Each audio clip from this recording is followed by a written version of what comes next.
നമസ്കാരം. മലയാളി വാർത്ത ഇൻസൈഡിലേക്ക് സ്വാഗതം.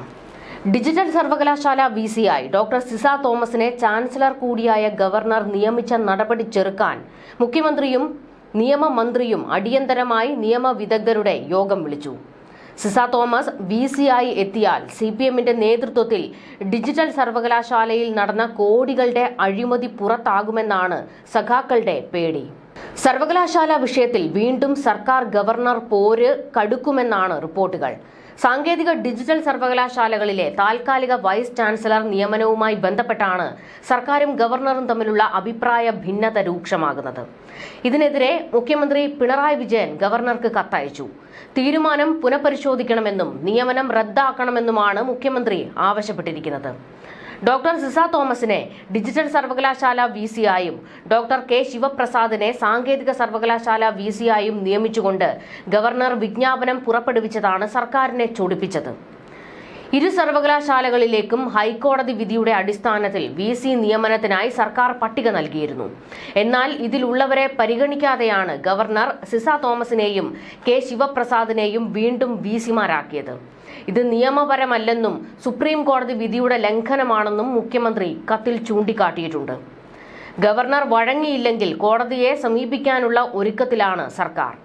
ഇതിനുവേണ്ടിയാണ് മുന്തിയ അഭിഭാഷകരുടെ യോഗം വിളിച്ചത്. സർവകലാശാല ചട്ടങ്ങൾ പാലിച്ച് നിയമനം നടത്തണമെന്നാണ് സുപ്രീം കോടതി വിധിയിൽ പറയുന്നത്. സർക്കാർ നൽകുന്ന പാനലിൽ നിന്ന് നിയമനം നടത്തണമെന്നാണ് സർവകലാശാല ചട്ടം. ഇത് ഗവർണർ പൂർണ്ണമായി ലംഘിച്ചു എന്നാണ് സർക്കാരിന്റെ വാദം. നിയമമന്ത്രിയും ഉന്നത വിദ്യാഭ്യാസ മന്ത്രിയും ഗവർണറെ കാണാൻ അനുമതി തേടിയിട്ടുണ്ട്.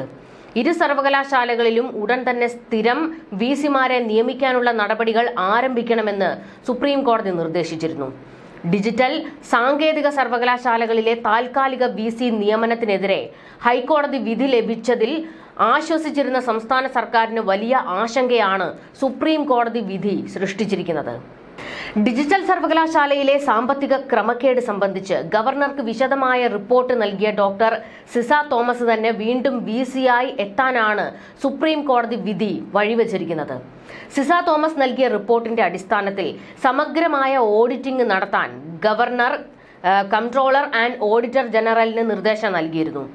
ഹൈക്കോടതി ഡിവിഷൻ ബെഞ്ച് വിധിയുടെ പശ്ചാത്തലത്തിൽ ഡിജിറ്റൽ സർവകലാശാലയിലേക്കുള്ള താൽക്കാലിക VC നിയമനത്തിനായി സർക്കാർ ഗവർണർക്ക് പാനൽ സമർപ്പിച്ചിരുന്നു. ഇതിൽ നിന്ന് ഒരാൾ VC സ്ഥാനത്തേക്ക് എത്തുമെന്ന സർക്കാരിന്റെ കണക്കുകൂട്ടലാണ് സുപ്രീം കോടതി വിധിയോടെ പാളിയിരിക്കുന്നത്.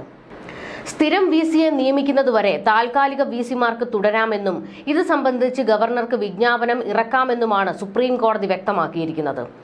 വ്യാഴാഴ്ച ഗവർണർ വിജ്ഞാപനം ഇറക്കിയാൽ ഉടൻ തന്നെ ഡോക്ടർ സിസ തോമസ് ഡിജിറ്റൽ സർവകലാശാലയിലും ഡോക്ടർ K ശിവപ്രസാദ് സാങ്കേതിക സർവകലാശാലയിലും VCമാരായി തിരികെ ചുമതലയേൽക്കും. പുതിയ വിജ്ഞാപനത്തോടെ 6 മാസം ഇവർക്ക് തുടരാൻ കഴിയും. മുഖ്യമന്ത്രി പ്രോ ചാൻസലറായ ഡിജിറ്റൽ സർവകലാശാലയിൽ ചുമതലയേറ്റ് ചുരുങ്ങിയ സമയത്തിനുള്ളിലാണ് അവിടുത്തെ സാമ്പത്തിക ക്രമക്കേടുകൾ സംബന്ധിച്ചുള്ള റിപ്പോർട്ട് സിസ തോമസ് ഗവർണർക്ക് അയച്ചത്. ഈ സാഹചര്യത്തിൽ ഏത് വിധേനയും ഡോക്ടർ സിസ തോമസിനെ ഒഴിവാക്കുക എന്ന ലക്ഷ്യത്തോടെയാണ് സർക്കാർ ഹൈക്കോടതിയെ സമീപിച്ചത്.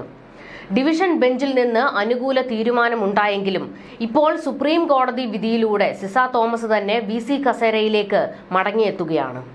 സ്ഥിരം VC നിയമനത്തിന് സർക്കാർ ഗവർണറുമായി സഹകരിച്ച് പ്രവർത്തിക്കണമെന്ന നിർദ്ദേശവും സുപ്രീം കോടതിയുടെ ഭാഗത്തു നിന്നുണ്ടായിട്ടുണ്ട്. സ്ഥിരം VC നിയമനത്തിലെ ഏറ്റവും വലിയ പ്രതിസന്ധി സെർച്ച് കമ്മിറ്റി രൂപീകരണവുമായി ബന്ധപ്പെട്ട പോരാണ്.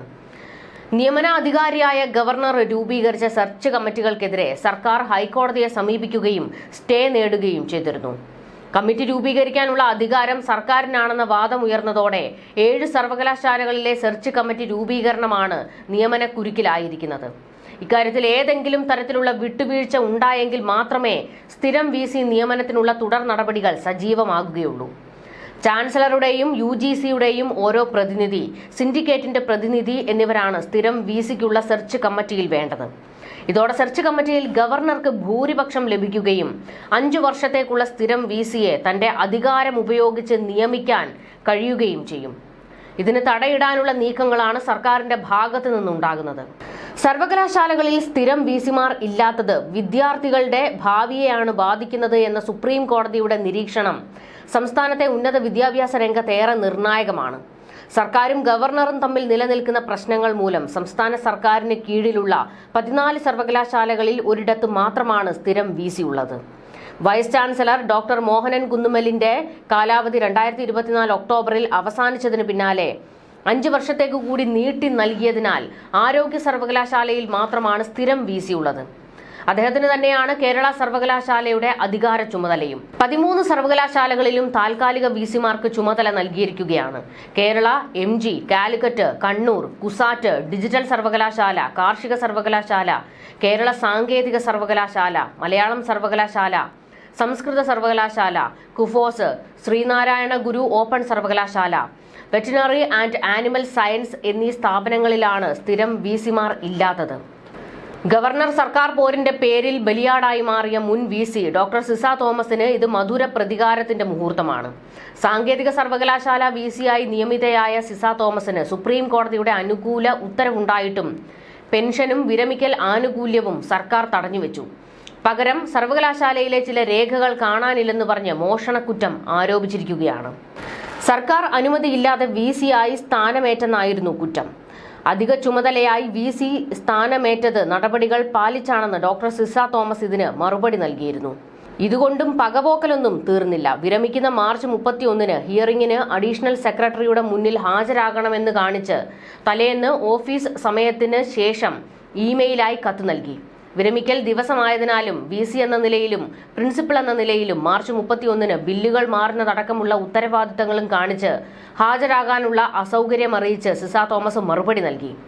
വിരമിച്ച ശേഷം പെൻഷനും ആനുകൂല്യങ്ങളും ചോദിച്ചപ്പോൾ അച്ചടക്ക നടപടി തുടങ്ങിയതിനാൽ ഇപ്പോൾ നൽകാനാകില്ല എന്ന് അറിയിച്ചു. തുടർന്ന് ഹൈക്കോടതിയെ സിസ തോമസ് സമീപിച്ചു. ഗവർണറുടെ ഉത്തരവനുസരിക്കുന്നത് അച്ചടക്ക ലംഘനമല്ലെന്നും സർക്കാരും ഗവർണറും തമ്മിലുള്ള പോരിൽ ഉദ്യോഗസ്ഥരെ ബലിയാടാക്കരുതെന്നും കോടതി വിധിച്ചു. സർക്കാർ സുപ്രീം കോടതിയെ സമീപിച്ചുവെങ്കിലും ഹർജി ഫയലിൽ സ്വീകരിക്കാതെ തള്ളുകയായിരുന്നു.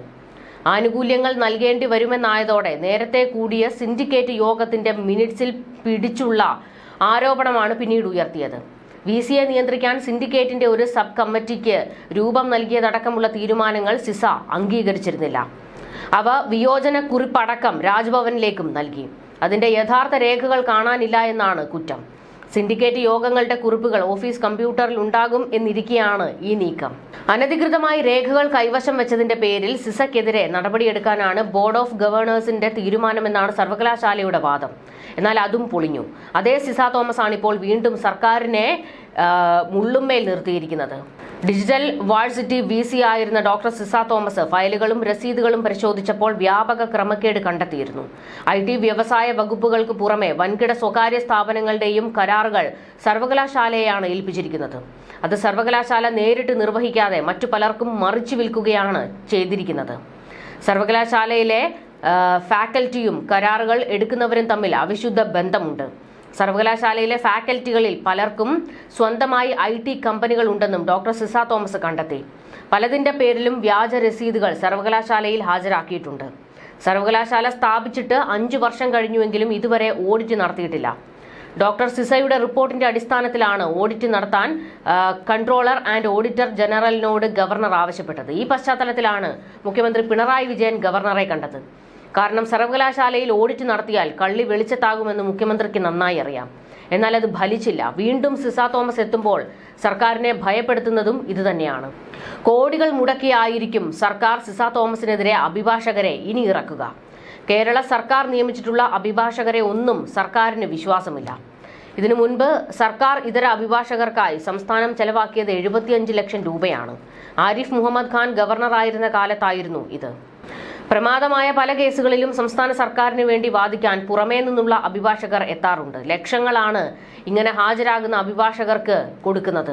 ഇത്തരത്തിൽ പുറമേ നിന്നുള്ള അഭിഭാഷകർ ഹാജരായ 2 കേസുകളുടെ വിശദാംശങ്ങളാണ് ഇപ്പോൾ പുറത്തു വന്നിട്ടുള്ളത്. വൈസ് ചാൻസലർ നിയമനവുമായി ബന്ധപ്പെട്ട് ചാൻസലർ കൂടിയായിരുന്ന മുൻ ഗവർണർ ആരിഫ് മുഹമ്മദ് ഖാനുമായി തുടർച്ചയായ നിയമ പോരാട്ടങ്ങൾ നടന്നിരുന്നു. ഹൈക്കോടതിയിൽ സംസ്ഥാന സർക്കാരിന്റെ ശമ്പളം പറ്റുന്ന അഭിഭാഷകരാണ് ഹാജരായതെങ്കിലും സുപ്രീം കോടതിയിലെത്തിയപ്പോൾ കഥ മാറി. 2022 മുതൽ 24 വരെ മുതിർന്ന അഭിഭാഷകരായ ജയദീപ് ഗുപ്ത, കെ വേണുഗോപാൽ എന്നിവരായിരുന്നു സംസ്ഥാന സർക്കാരിന് വേണ്ടി ഈ കേസുകളിൽ സുപ്രീം കോടതിയിൽ ഹാജരായത്. KM ഷാജിക്കെതിരെ ഹാജരായ മുതിർന്ന അഭിഭാഷകൻ നീരജ് കിഷൻ കൌളിന് 11 ലക്ഷം രൂപയാണ് നൽകിയതെന്ന് വിവരാവകാശ നിയമപ്രകാരം ലഭിച്ച രേഖകൾ വ്യക്തമാക്കുന്നു. സിസ തോമസിനെതിരെ ഇറക്കുന്നവർക്കും സർക്കാർ ഖജനാവിൽ നിന്നും ഇതുപോലെ ലക്ഷങ്ങൾ എടുത്തു പൊടിക്കും. ന്യൂസ് ഡെസ്ക് മലയാളി വാർത്ത ഇൻസൈഡ്.